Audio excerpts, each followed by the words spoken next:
Shalom Bapak Ibu Saudara, senang sekali kami boleh berjumpa kembali bersama Bapak Ibu dalam Bincang Teologia. Nah Bapak Ibu Saudara, sebelum kita memulai dengan Bincang Teologia pada hari ini, kami mau minta Bapak Ibu Saudara untuk terus mensupport dari akun YouTube ini. Kalau Bapak Ibu merasa diberkati dengan video-video kami, Bapak Ibu boleh share sebanyak mungkin kepada setiap orang yang Bapak Ibu kenal, supaya bisa memberkati banyak orang. Nah, Bapak Ibu Saudara, hari ini kami kembali menemukan sebuah video, yaitu dari Mualaf Center Hagia Sophia. Dan ini merupakan perbincangan dengan seorang mualaf yang bernama Ko Agustan. Berikut adalah tampilan dari video tersebut. Dan link dari video tersebut akan kami tulis di bagian bawah dari tampilan Bapak Ibu Saudara. Nah, Bapak Ibu Saudara, langsung saja kita bertanya kembali kepada bro kita, yaitu Gideon Yehuda. Halo bro. Nah bro, saya kembali menemukan satu video yang dimana video ini kembali ada perbincangan dari Mualaf Center dengan seorang mualaf yang bernama Ko Agustan. Nah, dalam perbincangan tersebut, Ko Agus ini ada dalam satu kondisi yang sangat parah sekali. Dia sakit yang sangat parah, itu sakit jantung. Bahkan dia bersama dengan istrinya kanker stadium 3. Nah, dari sakitnya tersebut, dia menyatakan bahwa dia mendapat serangan dari orang Kristen sendiri. Dan orang Kristen menyatakan bahwa Ko Agustan ini mendapat kutukan dari Tuhan, mendapat kutukan dari Yesus. Nah, yang saya mau tanyakan bro, apakah pantas seorang Kristen bersikap demikian?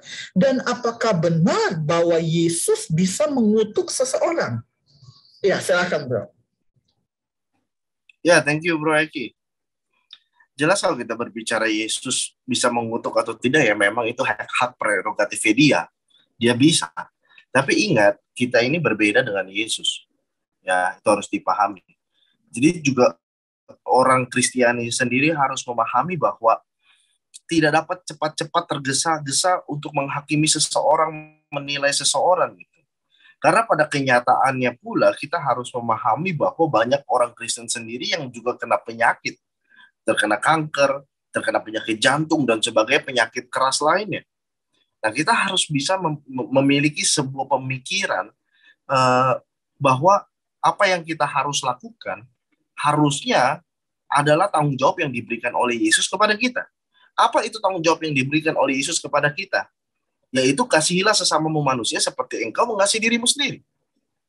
Nah, ini kan sudah sangat jelas sekali, itu tanggung jawab kita. Gitu.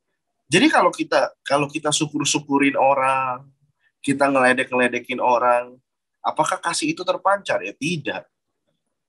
Jadi bagi saya juga sangat tidak terpuji kepada orang-orang Kristen yang melakukan hal-hal demikian. Ya, jadi menurut saya itu aja, bro. Thank you. Oke, thank you bro. Nah bro, perbincangan di video tersebut berlanjut ketika Ko Agus menyatakan demikian, dan dia pun mengcounter setiap pernyataan dari orang-orang Kristen tersebut bahwa dia dikutuk. Dan dia bilang bahwa dia sakit bukan saat dia sudah menjadi mualaf, tetapi dia sakit pada saat dia itu menjadi seorang Kristen.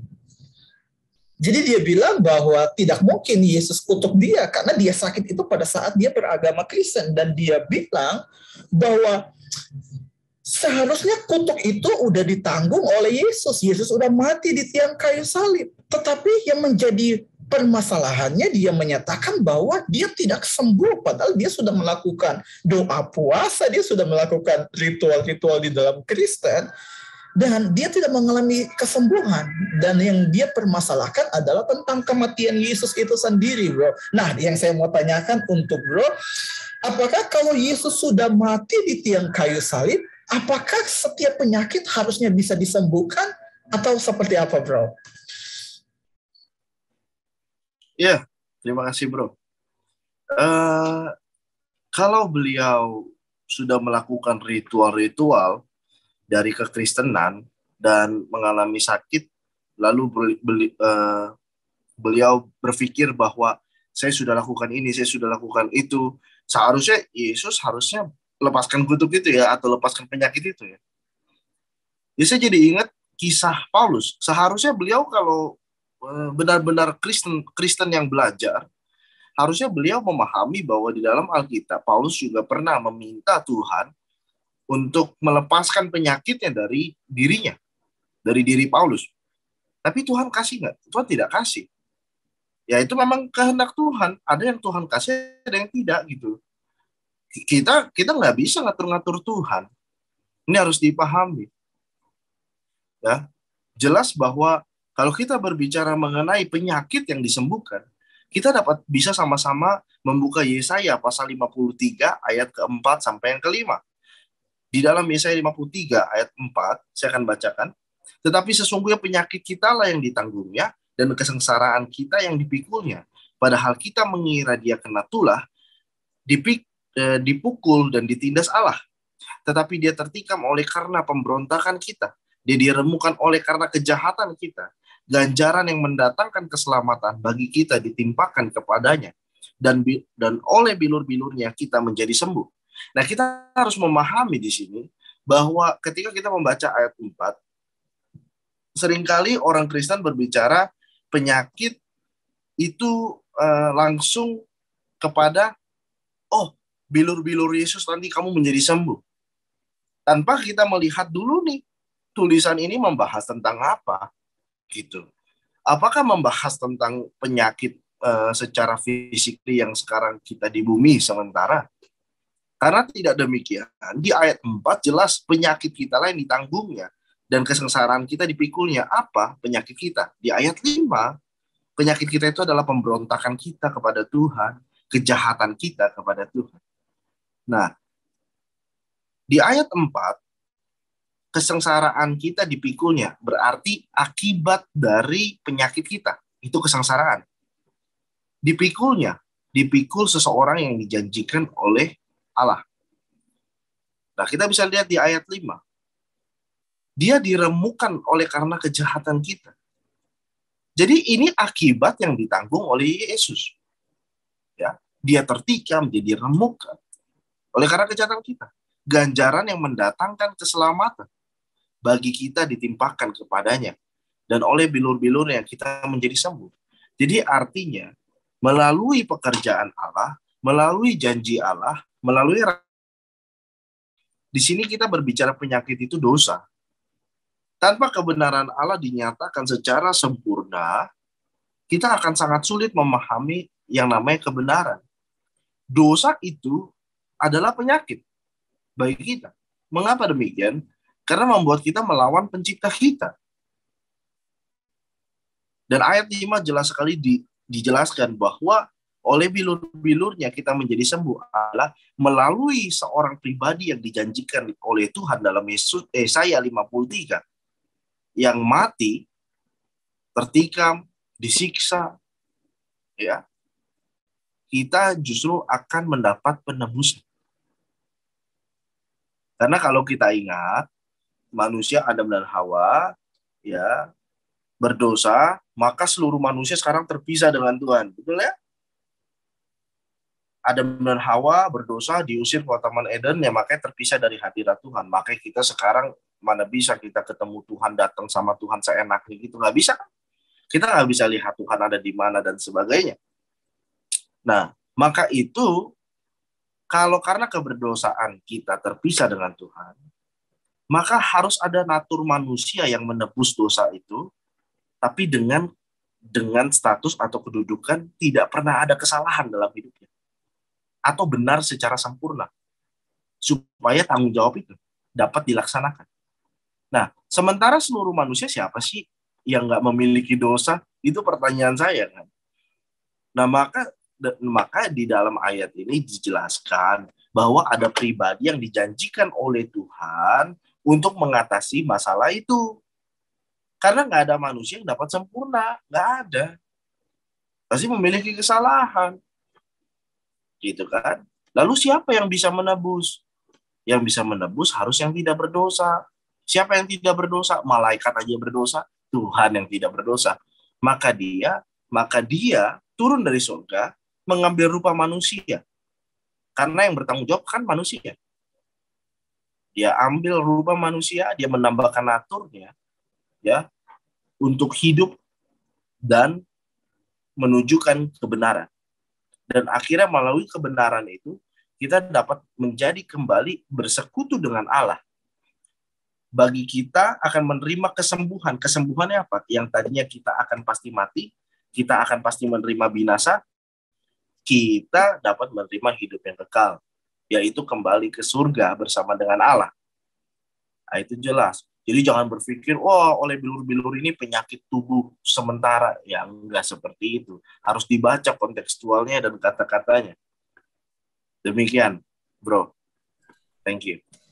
Ya, thank you, bro. Memang nggak bisa dipungkiri bahwa ayat Yesaya ini banyak kita salah mengerti. Dan sering kita pakai ayat ini untuk kepentingan kesembuhan secara fisik. Padahal tidak sesuai dengan, kalau kita tadi bro jelasin konteksnya, ternyata tidak sesuai dengan konteksnya. Oke bro, kita lanjut ke pertanyaan yang ketiga bro. Nah, di pertanyaan ketiga ini, Ko Agus menyatakan ada satu pernyataan yang keluar dari Ko Agus bahwa hari-hari ini banyak orang Kristen yang menjadi mualaf. Dan itulah yang membuat orang Kristen sendiri menjadi takut. Karena mereka takut sehingga mereka melakukan amanat agung. Dan dia bilang ini merupakan satu fakta bahwa amanat agung itu dilakukan untuk menggantikan orang-orang yang sudah pindah ke Muslim. Jadi orang Kristen akan melakukan penginjilan ke orang Muslim dan memindahkan lagi yang lain.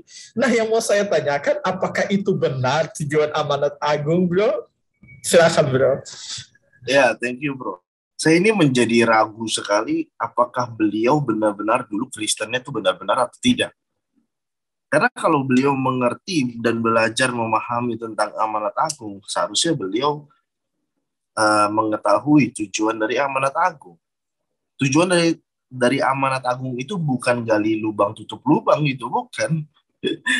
Kita sama sekali orang Kristen itu tidak memiliki ketakutan. Nggak ada. Kita sadar bahwa seluruh manusia memiliki kehendak bebas untuk memilih mau percaya atau tidak. Dan kita hargai pilihan itu kan. Jadi kita nggak ada ketakutan ya kalau kamu tolak, ya saya hargai kamu. Jadi hal apa yang harus kita takutkan? Itu permasalahannya. Yang kedua, kita harus bisa melihat atau mengingat bahwa kalau fakta beliau bilang banyak orang yang menjadi mualaf, tentu harus dipahami dari Alkitabnya. Karena berbicara dari Kristen pertama ini.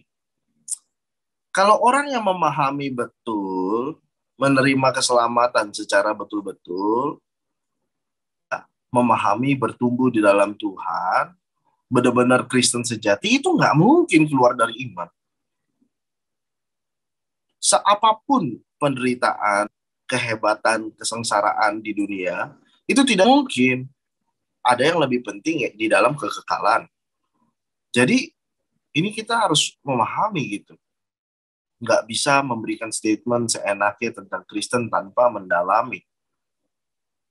Dan kalau kita berbicara amanat agung sendiri, amanat agung itu berbicara mengenai proses di mana menyebarkan Injil sampai orang itu menjadi murid Yesus atau belajar tentang konsep-konsep, prinsip-prinsip Alkitab yang Tuhan nyatakan dalam Alkitab. Juga tentang fakta-fakta ontologi dan sebagainya. Ini harus dipahami bahwa tujuan dari amanat agung itu adalah menyebarkan Injil, dan bagi mereka yang percaya, ya harus dimuridkan, harus belajar. Jadi nggak tujuan dari amanat agung itu karena kita ketakutan tuh supaya tetap ada orang datang ke gereja. Jadi bukan seperti itu, karena Tuhan Yesus sendiri mengatakan kok. Tuhan Yesus sendiri mengatakan, banyak yang dipanggil kan, tapi sedikit yang terpilih. Kita sudah siap dengan hal itu. Orang Kristen siap dengan hal itu. Mau banyak murtad pun ya silakan gitu loh. Itu pilihan kalian. Tapi tanggung jawab orang Kristen sendiri harus jalan, pergi keluar, mengabarkan Injil, ya, menyatakan kebenaran, menyatakan ada suatu hal yang jauh lebih daripada kepentingan-kepentingan dunia fana, dinyatakan. Kalau orang tolak ya sudah. Ya kita nggak ada rasa takut sama sekali. Itu berbicara tanggung jawab orang Kristen kok. Berbicara tanggung jawab murid Kristus. Gitu. Ya itu kita harus paham. Ya demikian bro. Thank you bro. Oke, thank you bro untuk hari ini udah menjawab setiap pertanyaan. Dan Bapak Ibu Saudara, kembali lagi bahwa jika Bapak Ibu Saudara diberkati dengan perbincangan ini, Bapak Ibu boleh share kepada setiap orang yang Bapak Ibu kenal supaya semakin banyak orang yang bisa belajar melalui video ini Bapak Ibu Saudara. Nah Bapak Ibu, untuk kedepannya akan ada satu program yang akan kami buat, yaitu mengenai tanya jawab. Jadi Bapak Ibu boleh bertanya melalui, Bapak Ibu bisa menulis pertanyaan pada kolom komentar, atau Bapak Ibu bisa bertanya melalui nomor WA yang nanti akan kami tulis pada deskripsi box di bagian bawah. Bapak Ibu boleh WA ke situ untuk bertanya apa saja yang mau Bapak Ibu tanyakan tentang kekristenan, tentang Alkitab, boleh Bapak Ibu tanyakan. Baik bro, sebelum menutup perbincangan kita hari ini, ada yang mau bro sampaikan? Ya, seperti biasa. Like, share, dan subscribe. Udah itu aja bro. Oke, thank you bro. Sampai ketemu lagi Bapak Ibu Saudara di video selanjutnya. Tuhan Yesus memberkati.